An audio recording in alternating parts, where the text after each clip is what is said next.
All right, well, let's go ahead and get started. It's 2 o'clock Eastern here, and we can launch NAHAD DPD dashboard webinar to help everyone who participated in the program learn a little bit more about how these dashboards actually work. For anyone who's unfamiliar with me, my name is Molly Mullins, and I am the administrator of the DPD program for NAHAD, and I hopefully have worked with each of you throughout the process to make sure that your surveys were uploaded appropriately and that you had your login information.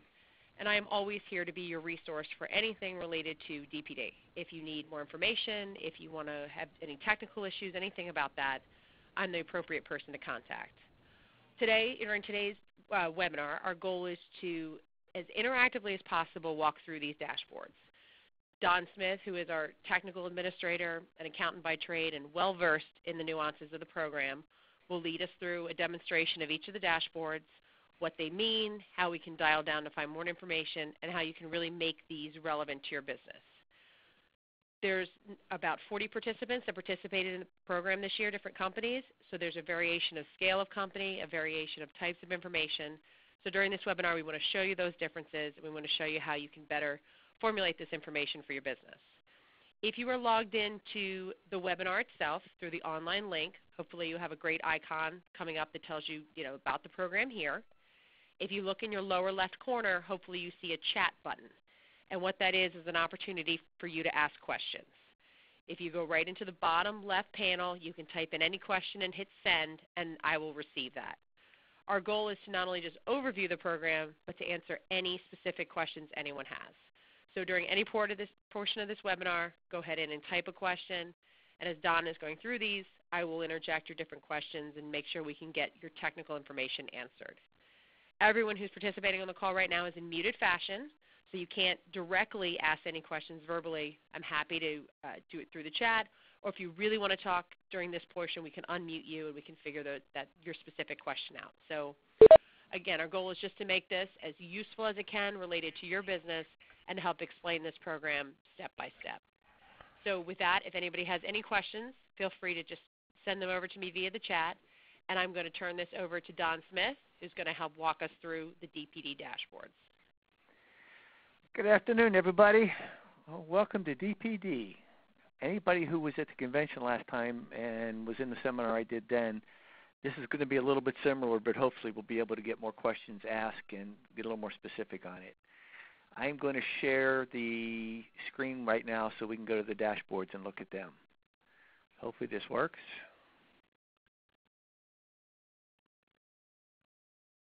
Everybody should now see the focus sign-on screen. And we have a test database set up for us. So I'm going to sign in. You would use your own username and password. And you should come up with the screen you see right now. These are the NAHAD dashboards, and that's what we're going to be working with today. I'm going to start right on the top. Easiest one to look at, I think, is the balance sheet. And when you click on it, it's going to come up with this screen. And the first thing you do, even as it's loading, is click once on whatever range you want. I always click on all just to get something loaded, and then I can always switch it later. But if you click twice, it shuts it back off again. It turns it on, turns it off. So you need to just click it one time. It should turn blue, and then you'll have that data below. So right now I've clicked all sales ranges. If you, like I said, if it's not lit up in blue, then you haven't selected one, and the numbers you can get below are garbage.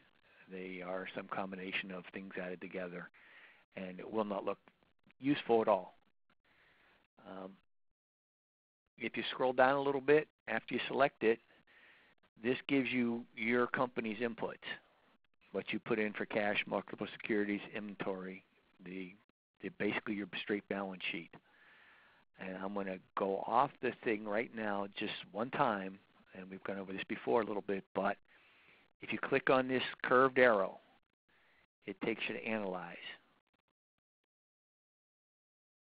And here's where you can change it. Like that only showed my company. If I wanted to see what the means were and the averages were for the other ones, I can go into Measures, actually, yes, into Measures, and see only my company is selected. I can collect the association median, and the high profit median, and just click over here anywhere, and it's going to add them to it. So you can see in numbers exactly how you stand in your balance sheet categories. You can do the same thing for liabilities. Any widget on that front screen, you can do this and see it in number, how you compare to the other things. And one thing to note right now is that the association median is a median. It's not the average of everybody. It is the middle company. So we had 39 that had responded, and I picked all 39, so this would be the 20th. Counting from either end, the middle one, and that's their number. So it's not an average, it's the middle number, which makes it a little bit different when you're looking at anything when you're thinking averages, because you could have a lot of small companies in, or you could have, you know, one or two large companies that would throw it off a little bit. So remember, it's a median for both of them. And to get rid of this, all you do is click on the X above, and it'll take you back. But the My Companies in here that you're seeing are ones I just picked some. The average is really off of one of the old reports, and I input an average company, what I thought was an average company using the old reports. And so that shows you sort of in gross numbers. The percentage breakouts, if you're interested in that, that's fine. If you want to see how the other companies break out, again, you can go back and add them just using the analysis. Percentages can be good. This, for the balance sheet, it's just sort of rough data is what you're looking at. You know, ones I would focus on is, are my receivables higher than somebody else? It means I'm not collecting probably fast enough, or I'm selling more non-cash and more as collections. The biggest number that shows out for me here is the inventory. My inventory is 48% of my assets, where on the other companies it's much lower. So I would, again, dig back into some of the other statistics you'll find here to find out what makes my inventory that far off. And you can, if you want to try to refine a little bit, if you go back to the top, you can select a different range. I forgot to do that with you. I'm sorry to roll back up, and I'm going to try not doing this. If you notice, the ranges overlap. There are some clean ones, there are some that overlap. We were trying to get at least 4 responses, as many as we could, because that's what we need to get a number out. And we were trying to, so you could sort of figure where you're at. You know, you may fall into the 5 to 8 million, and you may also fall into 6 to 12 million. You know, you may fall into 2 or 3 of these ranges, and we just wanted to give you a lot of different options so you can click on a different one and maybe get something closer to you to get companies more your size, so you can get the best data that you can. For demonstration purposes, I click all because it gives us the most responses to look at. You know, you look in the liability side, and the one that would come to my attention here if I was analyzing my company, and again, you have to look at your own, would be my long-term liability. I've got 3 to 4 times, or if you look at the high median, much more debt than anybody else is carrying. So it's going to impact my ratios and some of my other numbers, because I'm going to have higher interest expense, and my cash flow is going to be impacted negatively paying back the debts. So it's just something that, again, I'm trying to figure out where I'm different and how I can improve. So I'm looking where I'm an outlier from the association median or the high profit median. Again, the high profit median is the top 25%. So that's what defines the high profit. So the top 25% of the group they do that for the median. Then it's the middle company in the top 25%. Again, it's not an average; it's a median. So, and that goes by gross profit. If you go down this, to me, is one I like a lot, and this is really the end of this. It gives you comparisons on all the ratios, your percent of receivables, percent of inventory, all those type things. But it also gives you the gross numbers, so that if you look at this, yeah, my company is probably a little bit higher or bigger than the association median, the way I put it in. So my number is a little bit higher than that, but it's not way, way out of whack. It's much higher than the high profit medians, which means the smaller companies are probably the high profits. Again, because it's a median, it makes it a little tougher. But, it's a way to see, what I'm looking at or what I'm trying to compare to. To go back to it, if you hit the NAHAD symbol up here, it will always take you back to the main screen.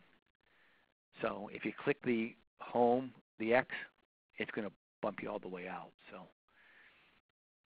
the income statement is very similar. Again, it's giving you more raw data. It's just giving you comparisons.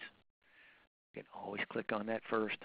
That way it only loads once instead of loading all the way through and then have to load again when you click on it. And this is doing some gross profit analysis. This again, you'd be looking for your company where you're an outlier, where your number's a little off. I'm actually pretty good on all these. My company comes out in the reasonable range, other than the gross margin, which I'm a little low. And one thing that makes this a little easier to do, I keep a copy of the survey with me with my numbers in it, so that I can see when they say gross profit, I can see where it was input, what I input there to make sure it's right, but also to make sure what numbers make it up. Like gross profit is simply your sales minus your cost of sales. And then operating profit takes away your salaries and benefits, occupancy expense, and other expenses to get to your operating profit. So to be able to understand what you're looking at, sometimes it helps to have the survey beside you. Anybody that wants, please send me an email to dsmith@thompsonmanagement.com, and I will send you a Excel of the survey. You can drop your own numbers in it again if you wanted, but it also has the reference number so that when you see formulas later on we're going to look at, it will tell you which line it's using. If I just look at the first one, net sales is Q118. So I know that anytime I see net sales, it's going to be referenced in the formulas as Q118. I also have a spreadsheet of all the formulas.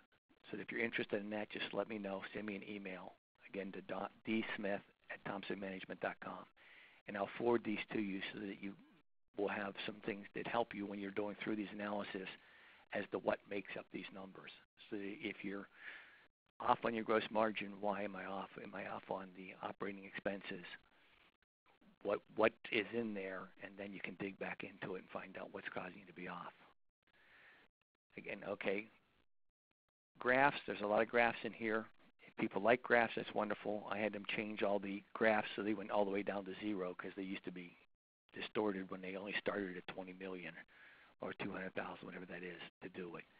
Again, if you don't like the graphs, you can click on the analysis, and it will give you the numbers that make up those numbers on any one line. So it's just a way, whether you like graphs or like numbers, you can see both of them. Let's see, payroll as a percent of sales. Everything's pretty much in the range. Occupancy expense is one where the high profit looks like they're much lower. So again, you may want to look at your occupancy expense, which if you went to your survey, is your utilities, telephone, building repairs, and real estate. So that's, do you have, several small locations instead of one big one, or how would you differ from other people? So again, it just points you, it doesn't give you the answers, it points you where to look. And that's probably the best we can do, is giving you ideas of where you differ from somebody else. Again, these are all straight just ratios. If you go in here, it gives you the exact numbers, and it gives you a description exactly of how it's doing it or what it's doing with it. Pre-tax profit, I'm not going to go through all these. It's, because my numbers aren't anything that's going to help anybody. But again, if I came down looking, I'd say, the median and myself are close, but we're well under the high profit.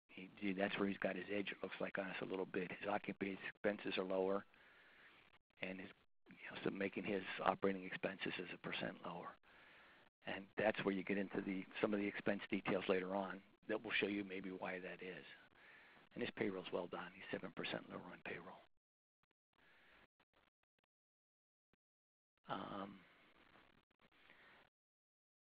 Just lots of graphs. Again, you come to the end, and it gives you a detail of the input of what actually went into there. Again, it's by percentages, but it gives you a pretty good feel of each line compared to how somebody else put it in. So you can, again, get down to why are they different. Delivery. No one else had delivery. Other sales, weren't there. So you want to look at these to see where you're different. And again, sometimes it's how they put it in. They may classify somebody else, in one spot where you put a sales manager as a different thing. You may call them, a distribution manager or something else that you may have got grouped someplace a little different. So sometimes you want to look at totals, but eventually you got to get down to the detail and look at it. Top operating expenses, again, the high profit's always a little better than everybody. That's the end of the income statement. Executive summary. This was our attempt to guess what was going to be the most useful to get people started again. So this has a conglomeration of a lot of different things.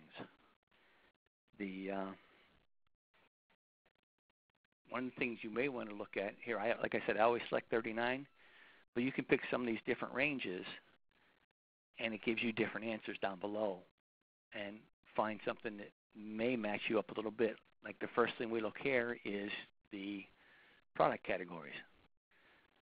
So again, I picked these off of an old survey, so I ignored the first column, but the association median and the high profits aren't a little bit different. So you may want to pick some different ranges until you get somebody who's in, you get medians and association median that are closer to you in the same percentages. So then you're looking at apples to apples. And I don't know the business well enough to tell you, but corrugated hoses may have a higher profit margin than hydraulic hoses or industrial hose and assembly. And we need feedback from anybody here who looks at these and says, well, these don't really make sense. We had a test group that looked at this and gave us these different things, but if there's adjustments to these markets, it's something we really need to know, because we can change the survey and we can collect the data the best way we can. And if there are different splits, or if there really isn't a big distinction between hydraulic hoses and industrial hoses, I don't know. We need to do maybe some different categories.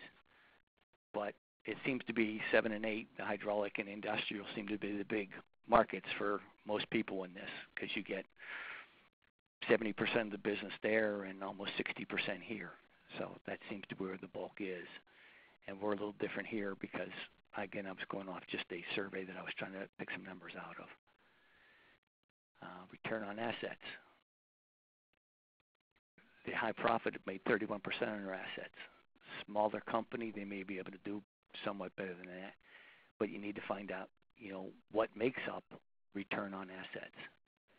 And then you could figure out, what are the factors in there that make them go higher. Again, we're going to go back and look at this analysis one more time. And there's one more thing you can look at.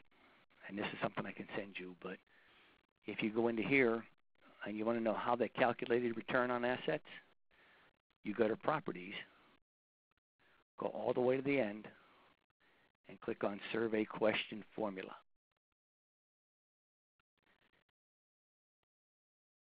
And this will tell you how they calculated it. And if you had your survey there with these are the references I have on there, you could figure out what these numbers are and how they're calculating it. And then you can look at those lines, see what other people input, and identify what's throwing you off from the other numbers. It's a pretty easy change to make. It won't save the change, but it will give you there. There's also, see if that's the one that does it. She said I'm the expert in this, but I'm not.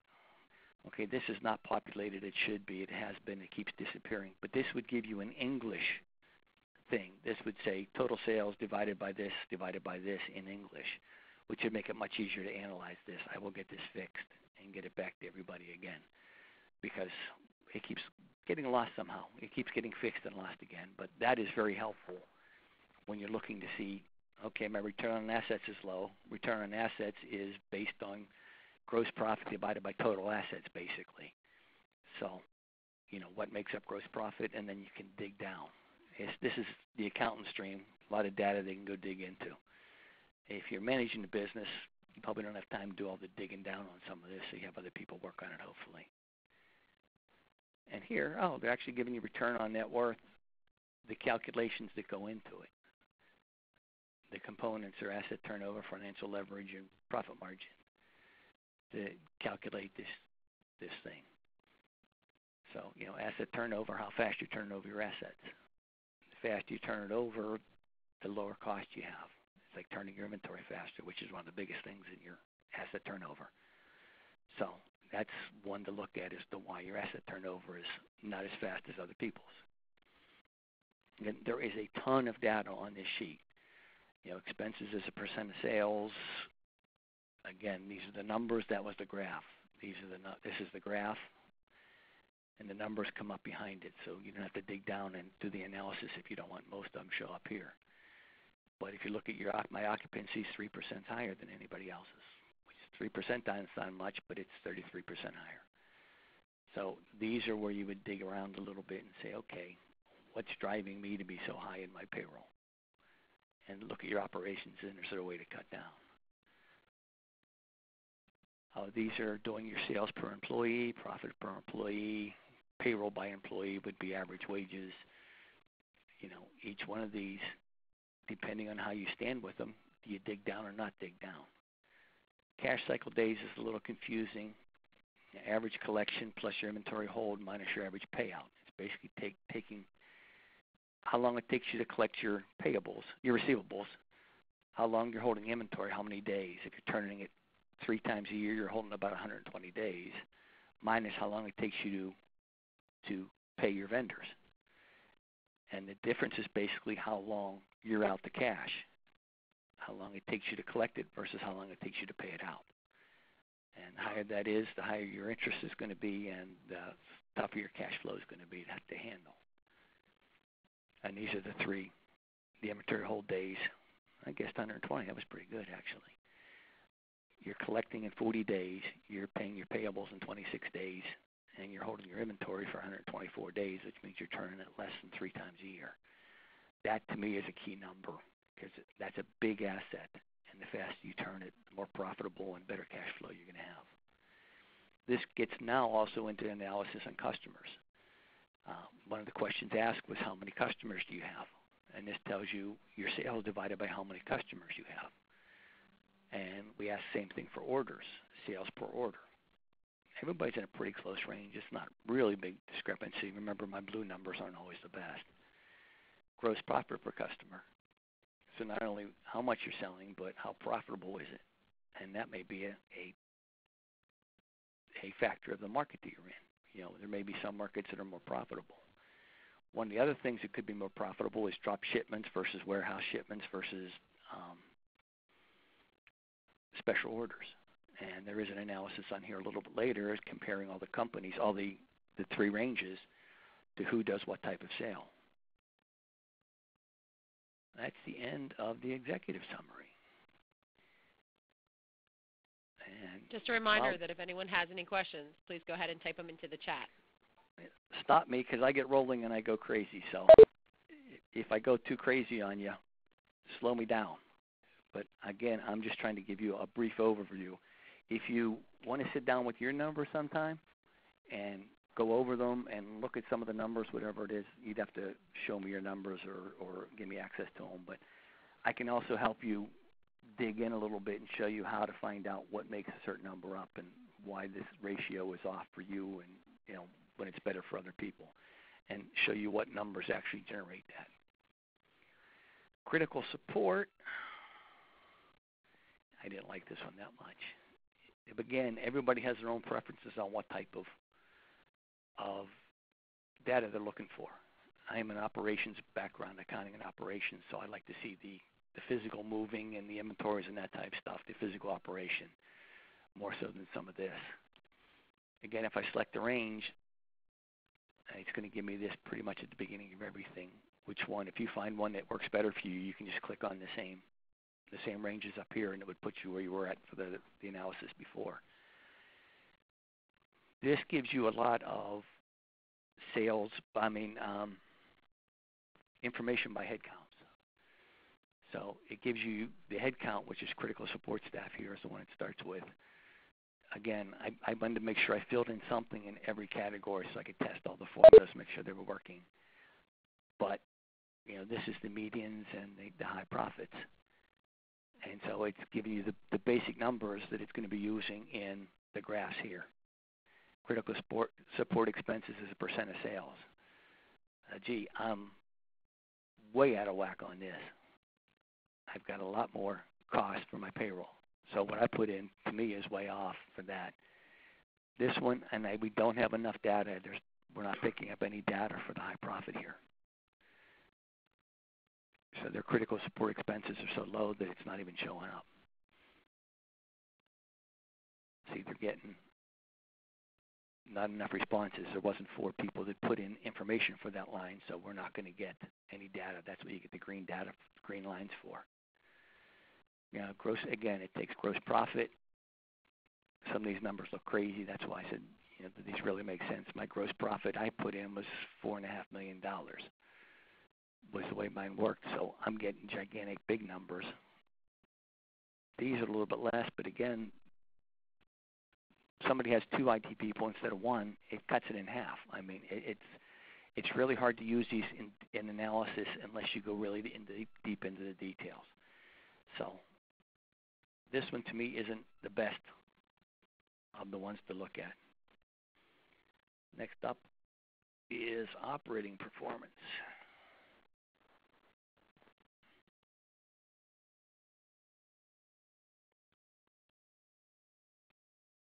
And if you can't go to sleep some nights, just play with this for a while. It'll put you right out.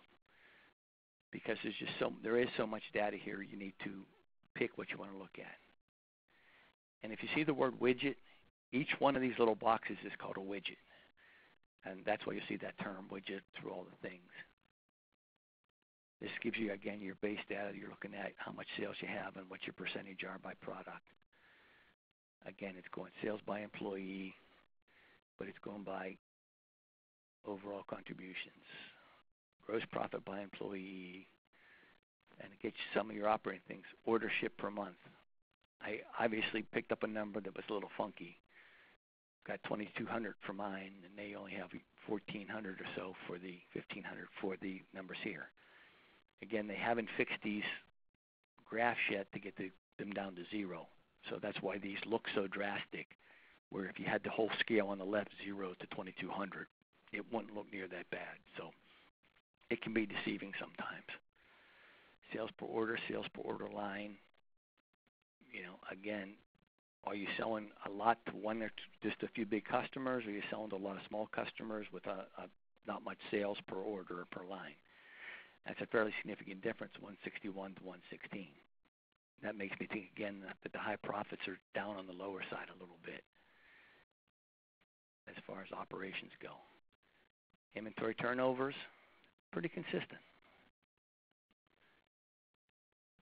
Number of stock keeping units, again, I'm not quite sure where I got my numbers. Like I said, I tried picking an average off of one of the old groups, but obviously ignore my company. They don't look very good. But the association and the high profit, you see a significant drop in the number of SKUs that they carry, but the sales per SKU come out almost the exact same. And their inventory per SKU is way lower, which again helps their carrying cost, reduces their expenses, and turns their inventory a little bit faster. Gross margin return on inventory, that demonstrates really the same thing, looking at it a different way. They're turning it faster, they're holding less, so they're getting a higher profit on the ones they sell. These are a lot of these repeat between different ones. If you want to look at gross profit per warehouse staff, I know if you go back and look at the numbers that the high profit had very little warehouse staff. So their numbers, conversely is going to mean they're going to have more gross profit for their warehouse. And it said, for delivery staff, some use UPS, some have their own truck. Depending on what you're doing, these numbers could be really significantly strange, especially if you only have one driver. So our gross profit was $4.5 million, and we had one driver. So you're per delivery staff, you're making $4.5 million. So you have to pick and choose which ones make sense for you. When the numbers, the denominators get too low, the numbers get to be so high that sometimes they don't make a lot of sense. So that's where you look at the formula, see what's in there, or you look at what you put in to make sure that it's something you need to look at. We'll get to some better ones in a little second here. Those were not my favorite ones. Operating expenses, I like a little bit more, again, on the operational side, so it tends to be where I gravitate. And my blue didn't take, so you got to be careful to make sure it takes. Same base data that we start with, and they're going to give you, this is more a look at payrolls. Full-time equivalents, I'm much higher than the median, which is 9.2, and 4.25 for the high profit. Again, leads me to believe that the higher profit are the smaller companies. And so these are just numbers that were input. I input a half of a branch manager. The median is 1, and the high profit is a quarter. They didn't even put somebody for service tech. And so when you see these, again, you look at high profits are probably smaller groups again. 8, my pickup was 15, so that was really a high number. But if your number comes up high, then you got to start looking at your warehouse staffing, the SKUs, how many SKUs you carry, how much you're shipping per shipment, and why is your warehousing so high. Operations, payroll. Okay, the one is a percent of sales. So if your payrolls are high, your ratio is going to be high. Again, it says the same thing in a slightly different graph now, as opposed to this went by head count, this is going by dollars.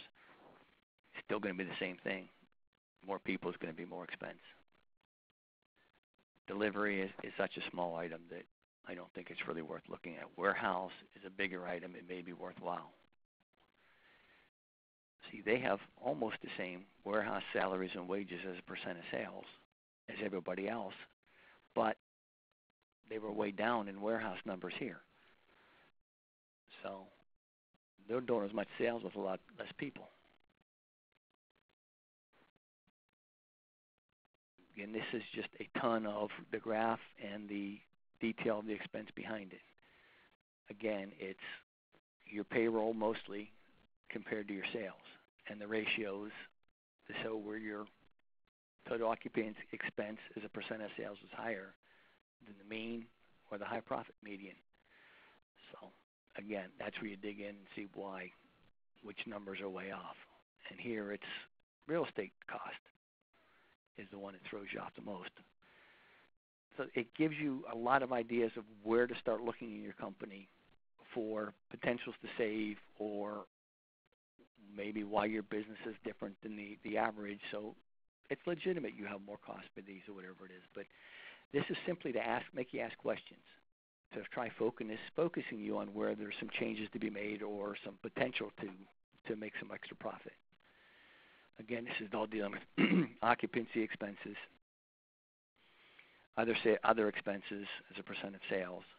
And again, if you look at the survey, all of these groupings like other expenses, if you look at your survey, it'll tell you other expenses are other income, interest expense, and non-operating expenses. So it would tell you what's being put in there, so you know what type of expenses are over or under, depending on how you are on that. Bad debt. There's actually a negative in the bad debt. You'll see later on. They actually collected the debt they had written off, so it was legitimately a negative. So that can't happen. It wasn't a mistake in the numbers. But if you look at these, again, a little bit higher than the high profit in almost all of these. Operating expenses, and it's how do I get to be one of the high profits? If everybody's still awake, we'll keep going. Sales analysis.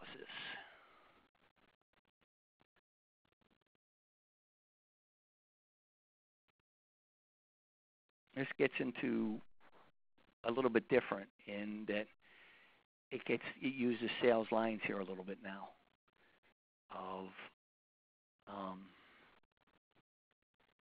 still the belting and all this stuff with that, the sales volume. Management expenses, it's just a different type of expense they're comparing to sales. And surprisingly, the high profit pays their managers more, has more of a percent of high profit management expenses. Even though their profit is higher, their expenses are that much higher that their ratio still is above the average.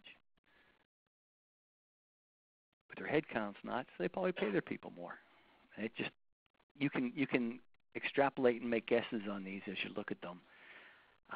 Probably not always right, but usually it isn't far off. Here's your sales path, and this is one that can be important whether you've done drop shipment, special orders, or warehouse.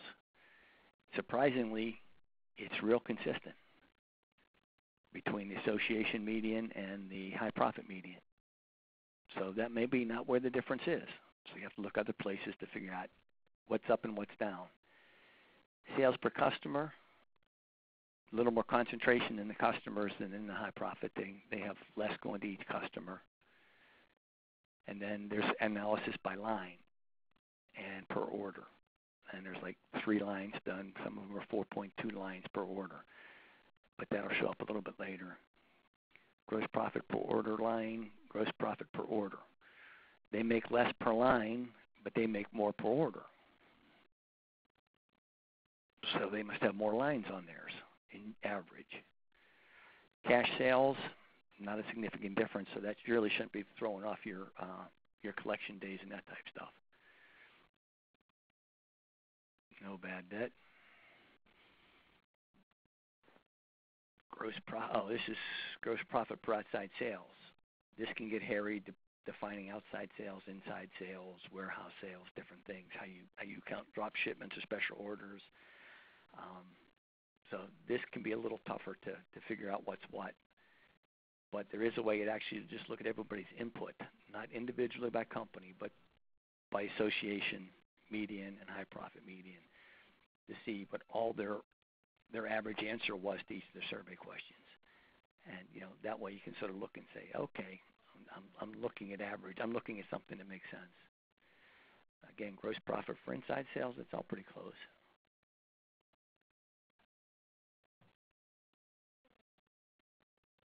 And sales expense, we're almost done, folks. There are some good ones coming up, though, actually. I'm not a big ratio person, but they have some good ratios here.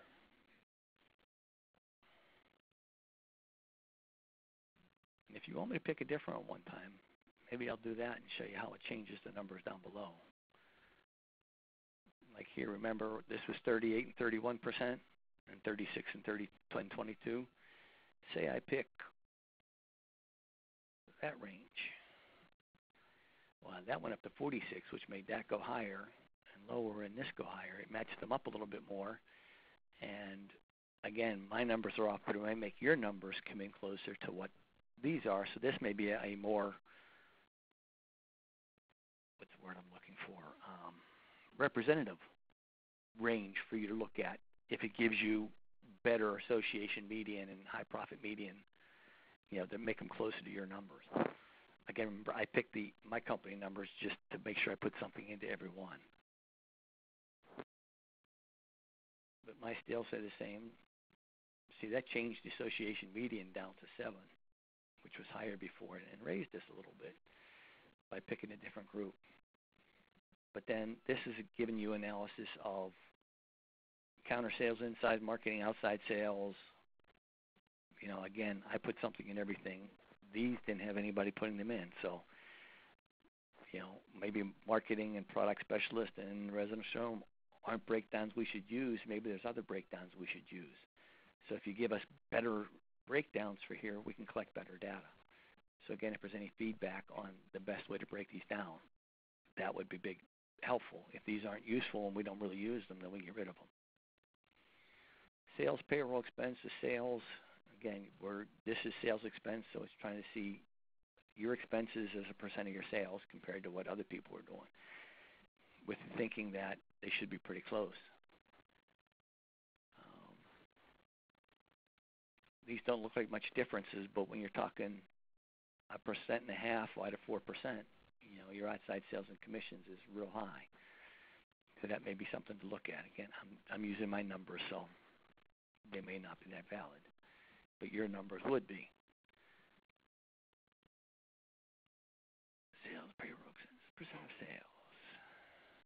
Again, graphs and the data is right below them to look at them.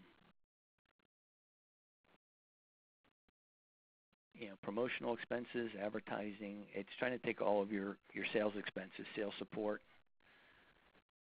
and see how it is as a percent of your sales. As a way to just make comparisons, as a place to look at.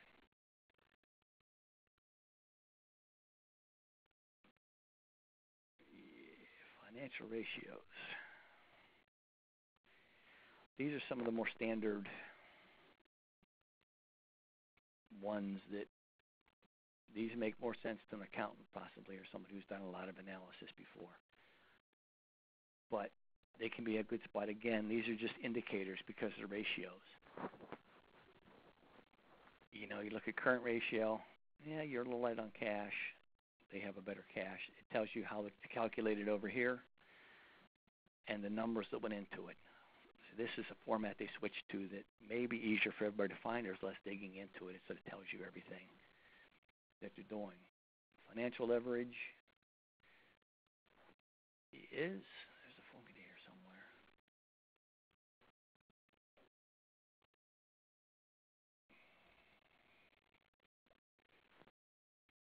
Financial leverage is those, and that's why, again, I would have to go back and look through my thing and tell you exactly what that is. I will get the wording in there. But basically, it's how much debt you're carrying to your sales and your returns. Debt to equity ratio. Now, see, here's one that has the net worth or owner's equity and total liabilities and net worth. So your debt to equity would be one divided by the other. And it looks like my companies and the association meeting are carrying a lot more debt than the high profits, which makes sense because they're going to have a lot less interest expense on that. Current ratios, quick ratios are simply your current assets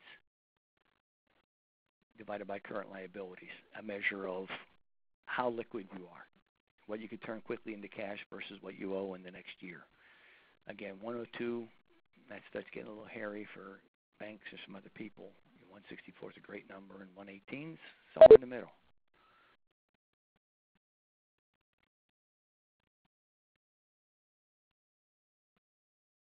We're going to go to productivity ratios. The growth in cash is a little different. I like this one, maybe because it's more old-time numbers or something. I'm not quite sure. But it gives you your asset turnovers and how they're calculated, your EBIT or your EBITDA to total assets. Again, fantastic number, 32% versus the 12%. Here's how it's calculated. What factors make them so much better than that? And EBIT is earnings before interest and taxes. Again, this is what they're using to calculate it. Return on inventory. Again, this is if your inventory is high, your ratio is going to be low. So, again, it points towards inventory. Inventory management is a real driver as far as profitability goes.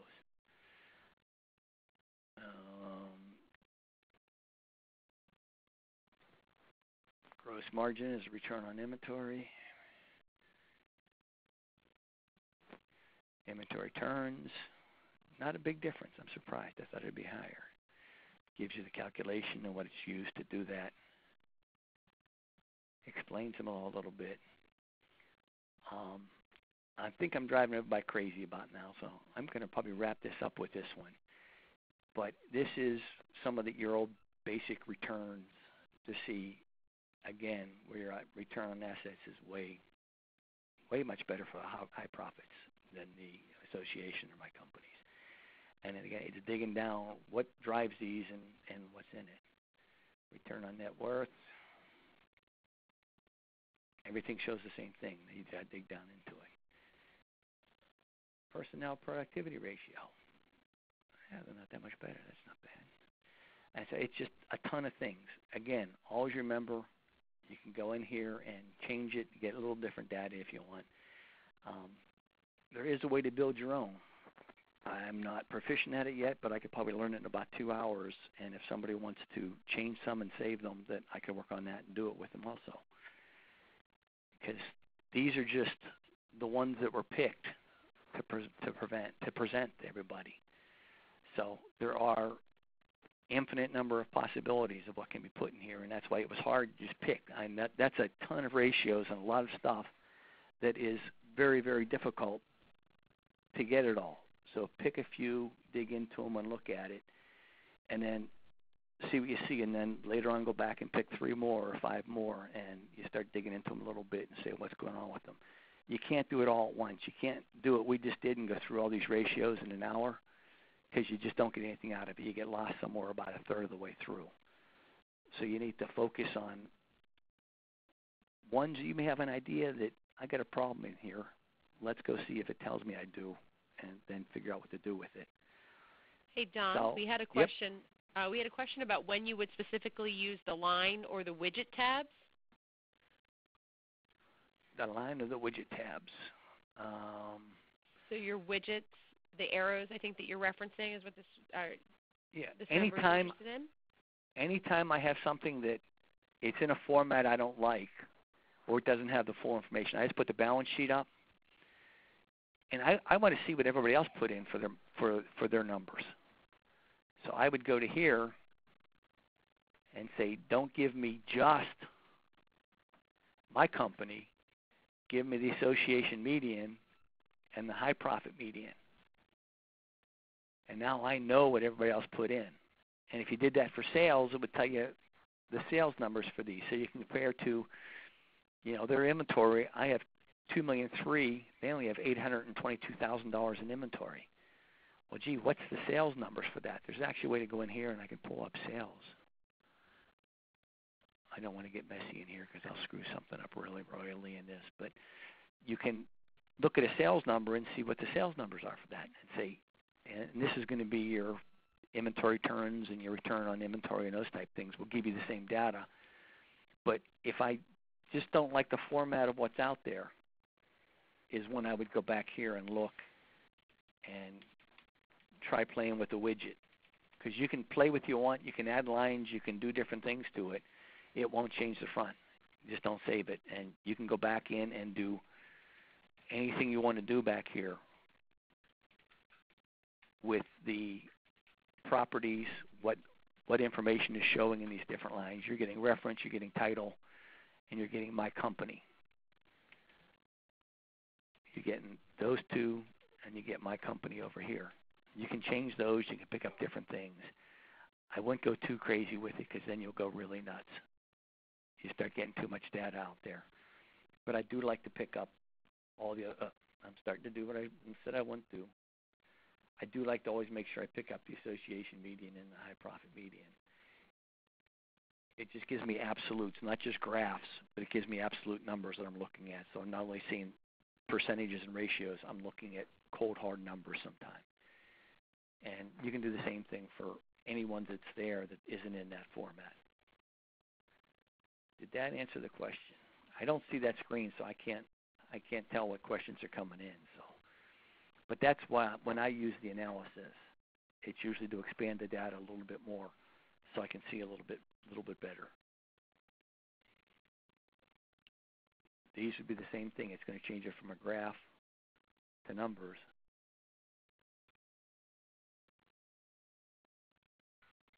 And I could add my company and all the other stuff to it if I wanted to. I could add the medians to it so it's easier to see.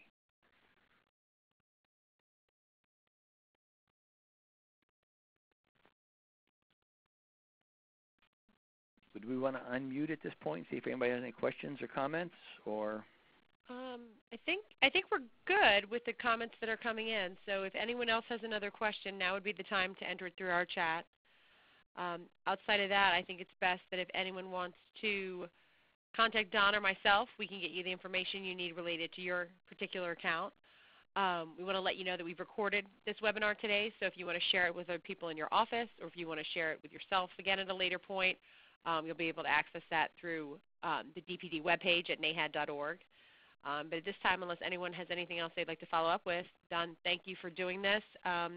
Really appreciate it. And I know there's a ton of information for everyone, but hopefully this has helped alleviate some of the questions about how to use these dashboards for your business. And let me give you my direct dial number. It's 410-940-6355, and I'm usually here Monday, Wednesday, Fridays. Don, I did just get one question that asked if we can see the median sales for HPs for high performance. Okay, we would go to sales analysis probably.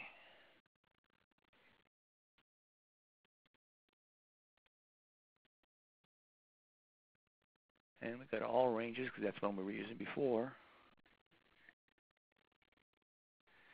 And their median sales is about 7,460 for the high profits, about 10 million for the association median. And again, if I wanted to drop that down and look at a different grouping here, remember I did this. We'll try. I did this one before. 6 to 12. It's going to change those numbers. When I go in the range of $6 million to $12 million of sales, the high profit in that is $9 million, which is $2 million higher than it was for the overall, all of them. So like I said, selecting a different range can give you significantly different numbers because it puts you in a different group. So now it's picking the median of all companies between $6 and $12 million. So it's picking the million company. If you go up and look, there was 18 here, so it's picking the 9th or the 10th one. And here it's picking the 2nd or 3rd one. And that's the numbers that are showing up in here, so, and that's why it gets different. We would like to try figuring out a way to do averages, means instead of medians also, to have an option to do that. We're going to work on that for the next year, hopefully. Because to me, mean is a little bit more useful.